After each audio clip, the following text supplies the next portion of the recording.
Toyota memiliki beberapa mobil yang bisa menjadi lambang kesuksesan seseorang. Yang pertama tentu aja Toyota Alphard atau Velfire. Ketika kalian sudah sukses, mobil ini biasanya menjadi pilihan utama kalian. Menariknya, walaupun mobil ini menjadi lambang kesuksesan, tapi kebanyakan dari penggunanya hampir tidak peduli dengan fitur-fiturnya. Kenapa? Ya karena yang bawa mobil tersebut tentu aja bukan yang punya, melainkan supir. Kalau yang punya ya kemungkinan besar akan keluar dari sliding door. Iya kan? Namun, kalau mau membeli Toyota Alphard atau Velfire, tingkat kesuksesan kalian harus sedikit lebih tinggi, karena mobil ini memiliki harga di atas 1 miliar rupiah. Tapi bagaimana jika kalian baru aja menginjak kesuksesan dan Alphard masih dinilai terlalu mahal, tapi kalian mau memamerkan ke orang-orang kalian itu udah sukses? Jawabannya adalah Toyota Fortuner. Toyota Fortuner adalah mobil yang jauh dari kata nyaman. Mobil ini memiliki suspensi yang begitu, gaya berkendara yang limbung, suara mesin yang kasar karena menggunakan diesel. Tapi walaupun begitu, mobil ini menjadi cerminan sukses di Indonesia. Dan sayangnya, beberapa orang hampir nggak peduli juga dengan fitur yang ada di mobil ini. Walaupun kebanyakan yang menggunakan mobil ini masih nyetir sendiri, tapi tetap aja mereka hampir kayak nggak peduli sama fitur-fitur mobil ini. Karena mau bagaimanapun, jika mereka peduli dengan apa yang dikasih Toyota ke Fortuner, sebenarnya mobil ini bukan pilihan utama untuk orang-orang yang baru sukses. Kenapa? Ya karena Toyota cukup pelit fitur sama mobil ini. Emang iya, Toyota pelit fitur sama mobil ini? Sayangnya jawabannya iya. Dan hal yang paling terlihat kalau Toyota pelit dengan Fortuner ada di bagian sunroof.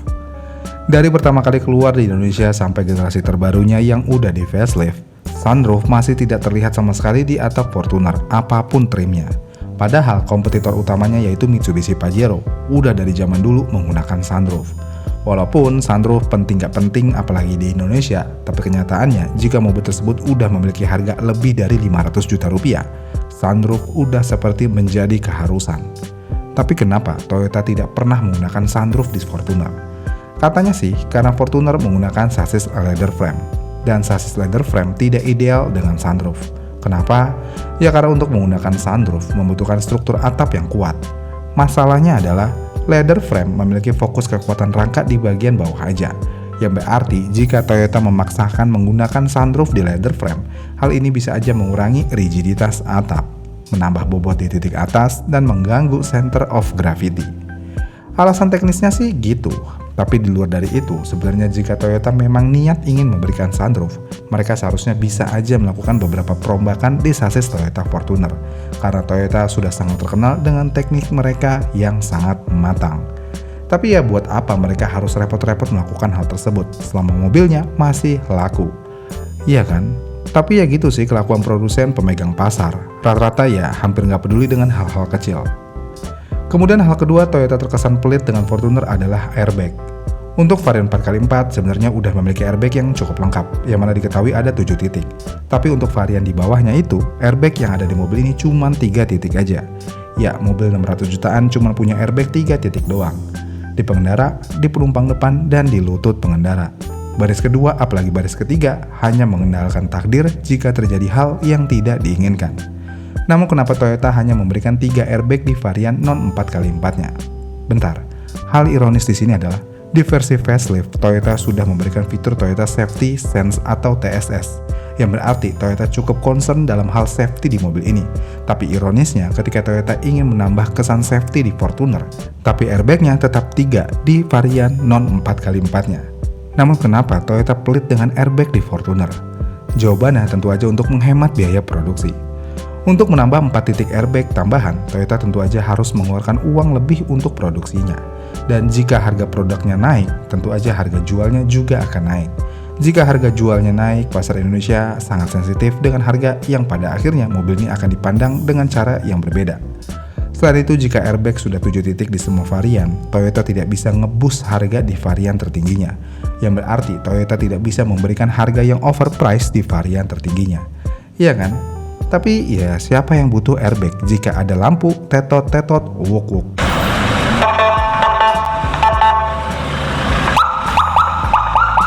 Kemudian selain itu, dengan harga yang sudah sangat tinggi, Fortuner juga masih menggunakan rem tangan manual untuk varian bawahnya. Ini yang menyedihkan. Mobil 600 jutaan masih memiliki suara krek-krek ketika melakukan rem tangan. Namun kenapa Toyota melakukan hal ini? Jawabannya yang pertama tentu aja menghemat biaya produksi. Dan yang kedua lagi dan lagi diferensial produk. Toyota adalah salah satu produsen yang paling niat dalam hal bikin varian produk. Rata-rata varian produk Toyota itu banyak banget, minimal 4-5 varian dalam satu mobil yang sama. Bahkan saking niatnya, terkadang bukan hal-hal kecil aja yang dibikin beda, bahkan mesin terkadang juga dibedain. Contohnya di Avanza, ada yang varian 1.3, ada yang varian 1.5. Dan di Fortuner pun juga begitu, ada yang 2,4 liter, ada yang 2,8 liter, bahkan ada yang 2,7 liter bensin. Ya, niat banget kan Toyota dalam hal memberikan diferensial. Tapi sayangnya untuk mobil flagship layaknya Fortuner, sepertinya rem tangan manual tidak perlu lagi diadakan. Walaupun secara harfiah rem tangan manual jauh lebih kompeten untuk mobil SUV, tapi zaman sudah berubah, apalagi kompetitor dan trim teratas Fortuner pun sudah menggunakan electric handbrake, yang berarti electric handbrake sudah sangat layak dan cukup tangguh untuk digunakan di mobil SUV. Iya kan? Lalu yang terakhir adalah spion tengah yang masih manual. Ya, untuk tipe terendah Fortuner masih menggunakan spion tengah yang benar-benar manual layaknya di mobil 200-300 jutaan. Padahal mobil ini udah memiliki harga 580 juta lebih untuk varian terbawahnya. Kenapa Toyota masih menggunakan spion tengah manual? Padahal untuk mobil di bawah Fortuner misalnya di Zenix yang memiliki harga lebih murah dari Toyota Fortuner tipe terendahnya, sudah menggunakan spion tengah otomatis untuk tipe tertingginya. Tapi kenapa? Jawabannya sama, untuk diferensial produk aja.